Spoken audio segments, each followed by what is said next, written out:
안녕하세요. 믿어진 가족 여러분, 하나님의 사랑과 은혜가 오늘도 충만하신 하루가 되시길 기도합니다. 하나님과 동행하시는 그런 하루가 되시길 기도합니다.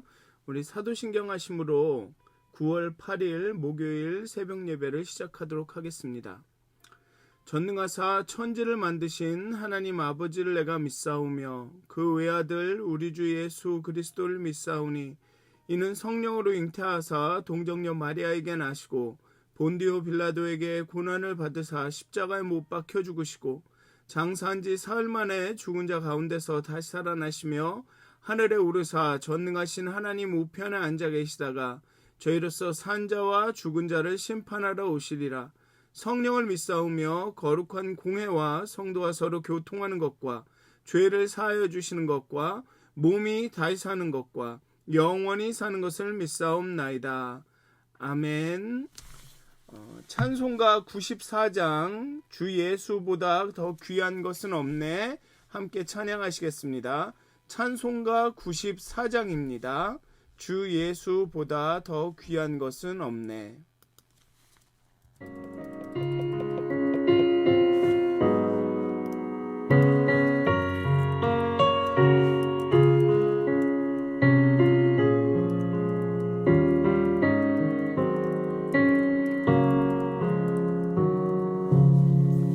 주 예수보다 더 귀한 것은 없네. 이 세상 무기와 바꿀 수 없네.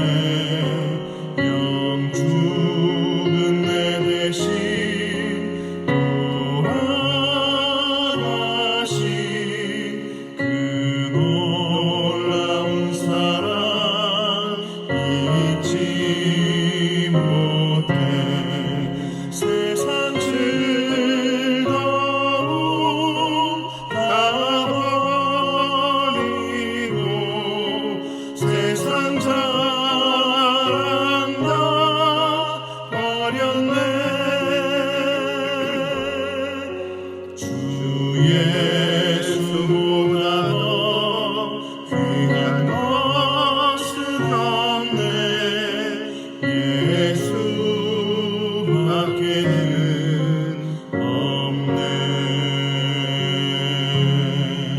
주 예수보다 더 귀한 것은 없네. 이 세상 명예와 바꿀 수 없네. 이전에 즐기던 세상 일도 주 사랑하는 마음 뺏지 못해. 세상 즐거움 다 버리고 세상 자랑 다 버렸네. 주 예수보다 더 귀한 것은 없네. 예수밖에는 없네.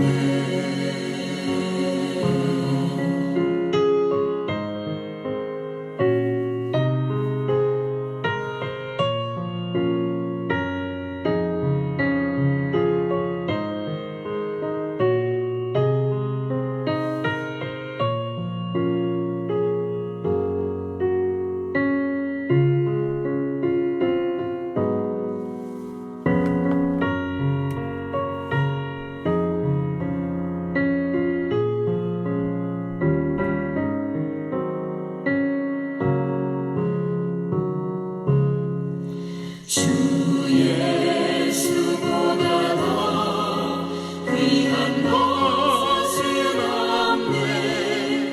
이 세상 행복과 바꿀 수 없네.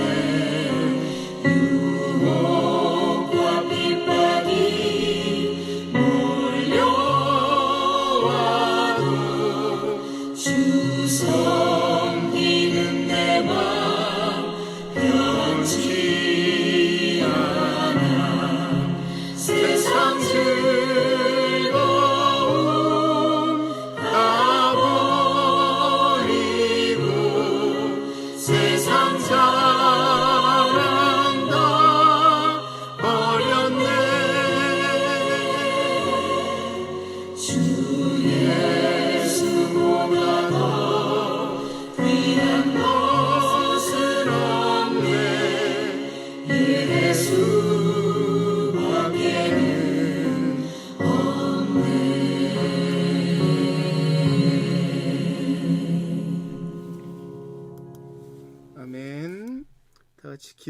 기도하시겠습니다.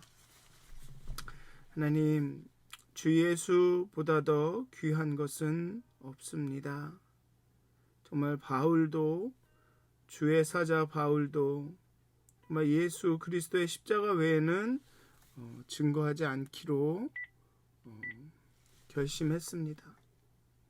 오직 그리스도의 십자가만을 자랑하기로 그렇게 고백했습니다. 정말 우리가 오늘 하루 예수 그리스도를 깊이 묵상하기를 바랍니다. 예수 그리스도를, 그 십자가를 깊이 묵상하기를 원합니다. 하나님, 하나님의 그 은혜와 진리가, 그 사랑이, 그 영광이 온전히 드러난 그 십자가를, 예수 그리스도를 깊이 묵상하기를 원합니다. 정말 하나님의 그 은혜와 진리가 우리의 삶의 소망이 되기를, 하루하루 살아가는 그 힘이 되기를 간절히 기도합니다. 어렵고 힘들 때, 곤고할 때, 광야를 걷는 것처럼 느껴질 때 그리스도의 십자가를 바라보면서 힘을 얻고 한 걸음 한 걸음 내일을 향해 나아갈 수 있도록 하나님 우리에게 꿈을 주시고 비전을 주시고 우리에게 십자가를 묵상할 수 있도록 우리의 마음을 열어주시옵소서. 감사합니다. 예수님의 이름으로 기도하였습니다. 아멘. 오늘 함께 나누실 말씀은 요한복음 12장 1절에서 11절까지의 말씀입니다. 요한복음 12장 1절에서 11절까지의 말씀입니다. 제가 봉독하도록 하겠습니다. 6월절 엿새 전에 예수께서 베다니에 이르시니 이곳은 예수께서 죽은 자 가운데서 살리신 나사로가 있는 곳이라. 거기서 예수를 위하여 잔치할세 마르다는 일을 하고 나사로는 예수와 함께 앉은 자 중에 있더라. 마리아는 지극히 비싼 향유 곧 순전한 나드 한 근을 가져다가 예수의 발에 붓고 자기 머리털로 그의 발을 닦으니 향유 냄새가 집에 가득하더라. 제자 중 하나로서 예수를 잡아 줄 가룟 유다가 말하되 이 향유를 어찌하여 300데나리온에 팔아 가난한 자들에게 주지 아니하였느냐 하니 이렇게 말함은 가난한 자들을 생각함이 아니요 그는 도둑이라 돈꾀를 맞고 거기 넣은 것을 훔쳐가미러라. 예수께서 이르시되 그를 가만두어 나의 장례할 날을 위하여 그것을 간직하게 하라. 가난한 자들은 항상 너희와 함께 있거니와 나는 항상 있지 아니하리라 하시니라. 유대인의 큰 무리가 예수께서 여기 계신 줄을 알고 오니 이는 예수만 보기 위함이 아니요 죽은 자 가운데서 살리신 나사로도 보려 함이러라. 대제사장들이 나사로까지 죽이려고 모의하니 나사로 때문에 많은 유대인이 가서 예수를 믿음이러라. 아멘. 이제 12장과 13절이 남았습니다. 나사로가 살아난 이후에 그 유대인들 즉 대제사장들과 바리새인들이 예수를 죽이기로 결심하고 죽일 수 있는 그 기회를 엿보고 있고 이제 예수님의 때가 되어서 예수님이 드디어 이제 예루살렘으로 점점점 가까이 오십니다. 그리고 이제 13장에 예수님께서 죽으시고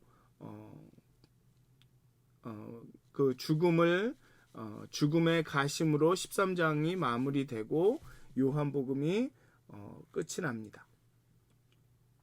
시간이 바뀌어서 이제 6월절 6일 전이 되었습니다. 이제 6월절에 예수님께서 제자들과 식사를 하시고 돌아가시게 되죠. 그래서 6일 전이 되었습니다. 이제 클라이맥스, 이야기의 클라이맥스로 점점 가까워 오고 있습니다. 드러나지 않게 다니시던 예수님께서 에브라임에 아주 잠잠히 칩거하시던 예수님께서 이제 예루살렘으로 입성하기 전에 베다니까지 오셨습니다. 그리고 그 베다니에서 마리아가 예수에게 향유를 붓습니다. 예수는 유월절을 보내려고 에브라임에서 다시 베다니로 왔습니다. 거리상 하루 정도면 도착할 수 있기 때문에 유월절 전 7일 정도에 아마 에브라임에서 출발했을 것입니다. 그래서 유월절 전 6일에 이제 베다니에 오셨죠. 나사로를 다시 살리신 기적과 멀지 않은, 그러니까 나사로를 다시 살리신 그 날과 그렇게 오래 지나지 않은 날이기 때문에 유대 종교 지도자들의 적대감이 여전히 높은 상태입니다. 예수는 자신의 죽음을 알고 있었고 제자들 역시 심각한 분위기를 느끼고 있었지만 한편으로는 또 예수의 왕되심을 드러낼 기회로 생각하고 잔뜩 기대하고 있는 상황이기도 합니다. 제자들은 예수에 대한 이 바리새인과 제사장들의 그 적대감이 큰 것을 알기 때문에 예수가 예루살렘으로 가는 것이 좀 위험하다라고 생각하기도 했지만 또 한편으로는 예수가 나사로를 살린 이후에 그래 예수님이 정말 메시아구나, 정말 이스라엘 국가를 이스라엘을 다시 회복할 자라구나라는 어떤 일종의 자신감으로 인해서 그래 이제 예수님이 그 예루살렘에 들어가셔서 왕이 되실 것이다. 그래서 왕이시라는 것을 드러낼 좋은 기회다라고 생각하고 아마 제자들은 또 불안하기도 하지만 들뜨기도 했을 것입니다. 이제 예수님이 예루살렘에 가시기 전에 나타나신 이 베다니는 예수가 나사로를 살리신 곳입니다. 아마도 예수님을 위해 그래서 마을 잔치가 열린 듯 합니다. 나사로를 살린 것이 마을의 큰 기쁨이었기 때문에 예수님께서 베다니에 그 마을에 오신다는 이야기를 듣고 마을 잔치가 열린 것 같습니다. 마르다는 역시 그 성격대로 대접할 준비를 하고 있죠. 음식을 만들고 있었을 것입니다. 일을 합니다. 그리고 나사로는 예수와 함께 앉은 자 중에 있었습니다. 이스라엘의 식사는 바닥에 반쯤 누운 상태에서 진행이 됩니다. 반쯤 앉은 상태에서 진행이 되죠. 그래서 나사로가 예수와 함께 앉은 자들의 중에 있다라고 말하고 있습니다. 나사로가 예수와 함께 있다는 것은 나사로가 소생에서 아주 잘 살고 있음을 나타냅니다. 그리고 그러한 그 나사로의 소생이 증거가 돼서 많은 사람들이 예수를 믿게 되는 계기가 된다는 것이죠. 그리고 다음에 이어지는 마리아의 행동이 그 행동의 이유가 무엇인지를 나사로가 거기 예수와 함께 앉아 있는 것이 간접적으로 드러내죠. 나사로가 그렇게 건강하게 살아서 예수와 함께 이야기하고 있다는 것에 아마 마리아는 너무 큰 기쁨과 감사함을 느꼈을 것입니다. 그리고 그 기쁨과 감사함이 바로 이어지는 마리아의 행동의 이유가 되는 것이죠. 나사로가 살아있으므로 마리아와 마르다는 감사와 기쁨이 넘칩니다. 그래서 마르다는 열심히 예수님을 위해서 음식을 준비하고 마리아는 예수님 앞에 향유 옥합을 들고 나와 깨트립니다. 그리고 마리아는 지난번에는 슬픔과 눈물로 원망과 안타까움으로 예수님 앞에 엎드렸지만 이번에는 감사와 기쁨으로 감격으로 예수님 앞에 엎드립니다. 과거와 미래를 오고 가던 마리아의 믿음이 이제는 현재 지금 살아계셔서 우리 가운데 역사하시는 하나님의 은혜와 진리를 계시하시는 예수님에게 고정이 됩니다. 지금 여기서 우리와 함께하고 있는 하나님의 아들 그리스도 메시아에게 집중되고 그에게 합당한 반응을 보이죠. 비싼 향유 순전한 나드 한 근을 가져다가 예수의 발에 붓고 자기 머리털로 그의 발을 닦습니다. 누군가의 발에 엎드린다는 것은 존경과 순종을 나타냅니다. 발 앞에 엎드리는 사람은 발을 씻는 사람은 노예밖에 없죠. 종으로 노예로 예수님을 섬기겠다라는 마음을, 예수님이 주 되심을, 예수가 그리스도 되심을 간접적으로 나타내고 있습니다. 마가복음에서는 요한복음 여기에서는 발에 부었다라고 말하는데, 마가복음에서는 내 몸에 부었다고 예수님이 말씀하시는 걸로 봐서는 여러 가지 그런 좀 종합적으로 이를 판단해 보면 단순히 발에만 부은 것은 아닌 것 같습니다. 머리와 발을 포함해 예수의 몸 전체에 향유를 부은 듯 합니다. 그리고 그 다음에 발 아래 엎드려서 머리카락으로 그 발을 닦았죠. 다른 복음서에서 머리에 부었다는 표현도 나오고, 또 7절에 나의 장례할 날을 위하여 부었다라는 표현을 봐도 그 장례를 위해서 부었는데 발만 부을 리가 없죠. 장례는 온몸 전체, 발만 죽는 게 아니지 않습니까? 온몸에 부었음이 합당한 듯 합니다. 요한은 그것을 뭔가 좀 더 극적으로 표현하기 위해서 마리아가 엎드렸기 때문에 어쩌면 그 요한복음의 저자는 예수님 마리아가 머리에 이렇게 몸에 붙는 장면은 못 보고 어쩌면 다리에 이렇게 붙는 장면을 보았을지도 모르죠. 어쨌든 간 발에 부었던, 몸에 부었던, 그렇게 기름을 부었던 것 같습니다. 저는 좀 더 몸에 다 부었다라고 여기고 싶습니다. 어쨌든 발 앞에 엎드려서 머리칼로 발을 닦음은 그만큼의 경외와 존경과 감사를 표하는 것입니다. 그러니까 그 마리아가 예수님의 발 앞에 엎드려서 머리카락으로 발을 닦는 것은 단순히 기름을 발에만 부었기 때문이 아니라 이런 깊은 경의와 존경과 순종과 감사를, 예수님께서 주인이시고 예수님께서 그리스도시라는 그 표현이지 단순히 발에 부은 기름을 닦기 위한 것은 아니었다라고 보고 싶습니다. 저는. 그래서 온몸에 기름을 붓고 그 발 앞에 엎드려서 존경과 감사를 표현했다. 그것을 요한복음의 저자는 발에 붓고 발을 닦았다라고 묘사하고 있다, 이렇게 보고 싶습니다.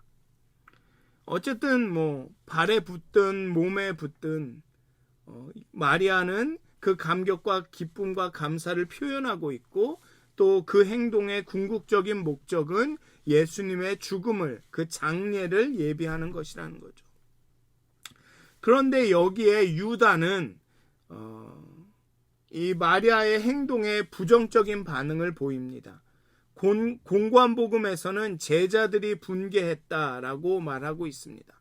여러 제자들이 마리아의 행동을 부적절한 것이라고 생각했을 것인데, 요한복음의 저자는 이 유다에게 집중합니다. 그를 12 중 하나로서 예수를 배반할 자라고 첨언하고 유다의 말에 대한 추가 설명을 제공합니다. 이 향유를 어찌하여 300데나리온에 팔아 가난한 자들에게 주지 아니하였느냐 합니다. 300데나리온은 당시 노동자의 거의 1년치 임금에 해당합니다. 정말로 굉장히 많은 돈이었죠. 그러니 향유를 팔면 많은 사람을 도울 수 있을 것이다. 따라서 유다의 지적은 일리가 있습니다. 아주 황당무계하거나 말도 안 되는 지적은 아닙니다. 어저께 이야기했던 것처럼 어저께 이야기했던 이 바리새인들의 이야기, 바리새인들의 그런 지적들, 예수님은 베들레헴에서 나온 분이 아니다. 예수님이 메시아로 등장하게 되면 로마인들이 와서 우리의 자치권을 빼앗아 갈 것이다. 등등. 이러한 이야기들은 아주 말이 안 되는 이야기들이 아닙니다. 누군가가 보면 굉장히 합리적이고 합법적이고 정말 그 일리가 있는 말들이죠. 그 유다의 말도 굉장히 일리가 있는 말입니다. 틀린 말이 아닙니다. 그런데 이 지적에는, 유다의 지적에는 문제가 있습니다. 첫째, 그 향유는 유다의 것이 아니라 마리아의 소유입니다. 그리고 그 마리아는 자신을 위해서 그 향유 옥합을 낭비하는 것이 아니라 예수님을 위해서 자신의 스승에 대한 존경과 감사, 그 자신의 스승을 높이기 위해서 그 향유를 사용한 것인데, 유다는 이렇게 마리아를 비난합니다. 자신의 스승을 높이기 위해서 사용한 것이 잘못되었다라고 이야기하는 것이죠. 어떻게 보면 이게 바로 마리아를 비난하는 것인지 예수를 비난하는 것인지 좀 헷갈립니다.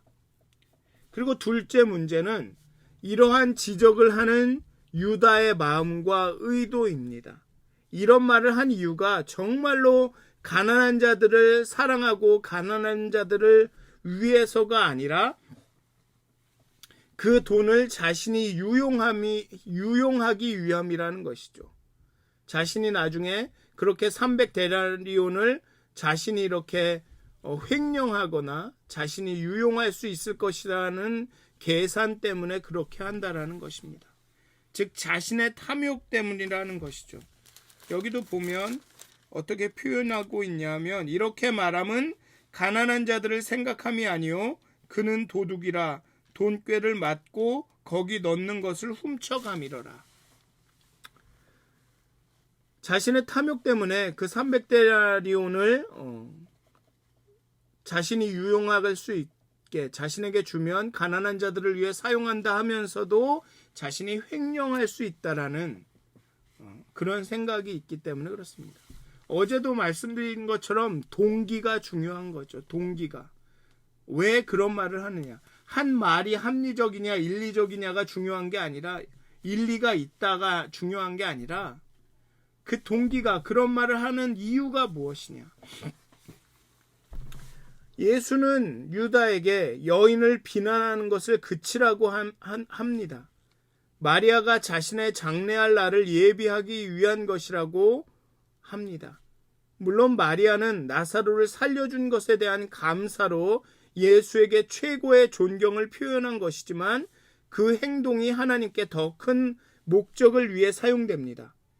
그리고 자신이 곧 세상을 떠날 것이라는, 죽을 것이라는, 부활하여 승천할 것이라는 것을 암시하고 있습니다.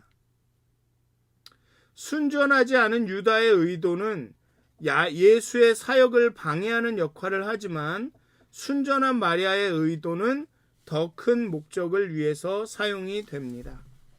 유다와 마리아는 모두 예수가 행하신 기적을 보았지만, 마리아는 돈보다 예수를 더 사랑하여서 향유 옥합을 깨트려 감사와 존경을 표하고 있습니다. 유다는 예수보다 돈을 더 사랑합니다.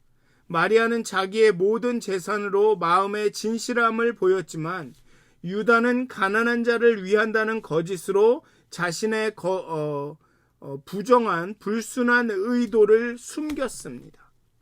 마리아는 귀한 향유를 헌신의 표시로 예수에게 쏟았지만, 유다는 은 30에 예수를 팔려 했습니다. 예수에 대한 참된 헌신은 참된 관계에서 나오고, 참된 관계는 예수에 대한 바른 인식과 믿음에서 나옵니다. 나사로와 예수님으로 인해 믿는 사람이 많아지자 대제사장들은 나사로까지 죽이려고 합니다. 어제에 이어서 계속적으로 이 의도가 중요하다라는 것이죠. 예수님과의 어떤 관계에 있느냐, 어떤 마음으로 그 말을 하고 그 행동을 하고 어떤 마음으로 어떤 믿음으로 살아가느냐가 중요하다는 것입니다. 행동이나 말 그 자체가 아니라 그 의도가 중요하다라는 것이죠. 순전한 의도가 중요하다라는 것입니다. 그렇지만 하나님은 참으로 놀라우셔서 비록 불순한 의도가 있다 하더라도 어떤 방식으로든 그 일을, 그 말을, 그 행동을 하나님은 사용하십니다. 앞에서도 보면 그 가야바죠. 가야바, 대제사장 가야바는 그렇게 이야기합니다. 여기 보면 가야바는 이렇게 이야기합니다. 한 사람이 백성을 위하여 죽어서 온 민족이 망하지 않게 되는 것이 너희에게 유익한 줄을 생각하라 라고 이야기하죠.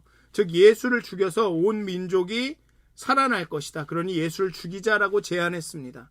그 의도는 아주 나쁜 의도였죠. 하지만 그 말이 정말 진리를 말합니다. 예수님께서 온 민족을 위해서 죽어야 할 것을 말하죠. 정말 불순한 의도로, 정말로 악한 의도로 한 말인데 그게 진리를 담고 나중에 사람들이 대제사장이 한 말이 틀린 말이 아니었구나. 대제사장이 정말 혼자 말한 게 아니구나 라고 깨닫는 날도 오죠. 유다도 이렇게 불순한 의도로 말하고 그 자신의 탐욕을 위해서 은 30에 예수를 팔기도 하지만 결국은 더 크게 봐서는 하나님의 예수 그리스도의 그 사역의 하나의 역할을 하게 됩니다. 물론 다 좋지 않은 역할을 한 거죠. 그 가야바도 그렇고 유다도 그렇고. 하지만 하나님은 쓰신다라는 것입니다. 그 사람들을 자신의 큰 사역에. 그렇다고 해서 여러분들 불순한 의도로 막 살아라 이런 말씀을 드리는 것은 아닙니다. 하나님은 불순한 것을 가져다가 사용하실 만큼 능력이 크시다는 것이죠. 전 중요한 것은 순전한 의도가, 그 말이 멋있지 않고 그 행동이 그렇게 대단해 보이지 않아도 순전한 의도가 중요하다라는 것입니다. 때로는 이렇게 마리아처럼 비난을 받을 수도 있습니다. 합리적이나 어떤 도덕적이나 윤리적으로 봤을 때 그 행동이 이렇게 비난받을 수도 있죠. 아니 그렇게 버리느니 그걸 팔아서 가난한 사람들을 주자. 하지만 의도가 순전하다면 그 순전한 의도는 더 큰 목적을 위해서 예수 그리스도의 장례를 준비하는 목적으로 사용될 수도 있다는 것입니다. 사랑하는 믿었은 가족 여러분, 우리가 우리의 마음을 잘 살펴야 합니다. 정말로 하나님의 은혜와 진리에 대한 감사와 기쁨으로, 감격으로 이런 행동을 하는가? 그런 감격과 기쁨으로 예배하고 말씀을 읽고 기도하고 봉사하는가? 그렇게 기도하셨으면 좋겠습니다. 늘 기도하실 때마다 하나님 내게 순전한 의도를 순전한 동기를 허락하여 주시옵소서. 하나님께서 그 빛을 비춰 주셔서 내 안에 불순한 것들이 있으면 제거해 달라고 이렇게 기도하셨으면 좋겠습니다. 그래서 여기에 오늘 본문의 마리아처럼 정말 순전한 의도로, 순전한 기쁨과 감사로 예수님 앞에 그 향유 옷값을 깨트려 드리는, 향유를 부어 드리는 여러분들이 되셨으면 좋겠습니다. 그렇기 때문에 저는 이 향유 옥합을 깨트린다라는 표현을 하는 것 같습니다.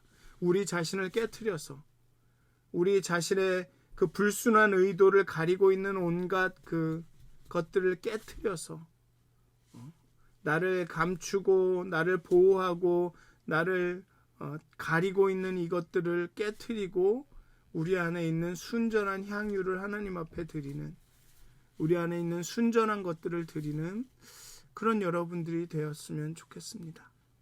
그렇게 오늘도 순전한 의도로 정말 예수님만을 바라보면서 살아가시는 하루가 되시길 주님의 이름으로 축원드립니다. 기도하시겠습니다. 하나님, 우리가 예수님 앞에 나가 향유 옷값을 깨트려 하나님께 예배하기를 원합니다. 정말 순전한 의도로, 순전한 동기로, 깨끗한 마음으로 하나님께 나가기 원합니다. 정말 유다처럼 예수님이 앞에 있는데, 앞에 계신데, 정말 유다처럼 나사로를 살리신 것을 다 보았는데 그 하나님의 표적을 보고 하나님의 은혜와 진리와 영광이 드러난 것을 다 목격했는데 정말 순전하지 않은 의도 때문에 예수님께 예배하기보다는 예배드리는 사람들을 판단하고 그 예배를 뭔가 이익과 뭔가 윤리 도덕적으로 잣대로 평가하고, 그렇지만 그 의도는 윤리 도덕을 위한 것이 아니라 정말 자신의 탐욕을 위한 것일 때 정말 그렇게 불순한 의도로 모든 상황을 보는 유다처럼 그렇게 되지 않도록 하나님, 오직 마리아처럼 그런 순전한 의도로 하나님을 예배하고 기도하고 봉사할 수 있도록 하나님, 우리의 마음을 정결케 하여 주시옵소서. 우리의 마음 가운데 예수 그리스도의 그 빛을 비춰주셔서 우리 안에 조금이라도 불순한 것이 있으면 깨달아 알게 하여 주시옵소서. 그렇게 순전한 동기로 말하고 행동하고 사람들을 대할 수 있도록 정말 우리에게 진실함을 더하여 주시옵소서. 정말 그리스도를 닮아가게 하여 주시옵소서. 그렇게 오늘 하루 십자가를 묵상하며 예수 그리스도를 묵상하며 살아갈 수 있도록 하나님 우리를 인도하여 주시옵소서. 감사합니다. 예수님의 이름으로 기도하였습니다. 아멘. 하늘에 계신 우리 아버지여, 이름이 거룩히 여김을 받으시오며 나라가 임하옵시며 뜻이 하늘에서 이루어진 것 같이 땅에서도 이루어지이다. 오늘날 우리에게 일용할 양식을 주옵시고 우리가 우리에게 죄 지은 자를 사하여 준 것 같이 우리의 죄를 사하여 주옵시고 우리를 시험에 들게 하지 마옵시고 다만 악에서 구하옵소서. 나라와 권세와 영광이 아버지께 영원히 쌓옵나이다. 아멘. 오늘도 행복한 하루, 성령 충만한 하루 되시길 기도합니다.